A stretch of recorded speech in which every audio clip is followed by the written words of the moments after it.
Առաջին հերթին ուզում եմ ձեզնից շնորհակալություն հայտնել, որ դուք մեր կողքին եք, մեր դաշինքի կողքին եք, իմ կողքին եք, ես դա երբեք չեմ մոռանալու,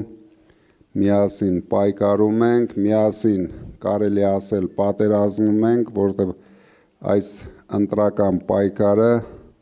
այս մարդը վերածել է պատերազմի, բացարձակ անխիղճ պատերազմող տղա էր, գոնե մի 5 օր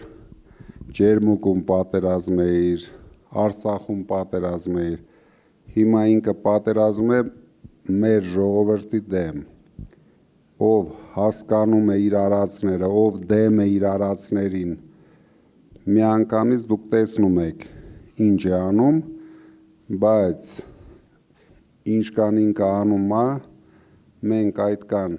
պնդանում ենք, քանի որ մենք նոր կուսակցություն ենք, մեզ պետք է համախմբվել, պնդանալ, որ դրանից հետո կարողանանք շատ արագ մեր ժողովրդին համախմբենք, վերացնենք այս բևեռացումը, էլ չի լինելու ՔՊԱ-կան, չի լինելու ուժեղ հայաստանական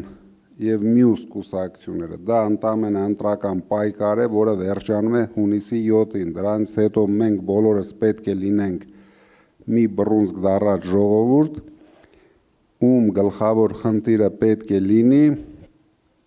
զարգացնել մեր երկիրը, դարձնել անվտանգ երկիր,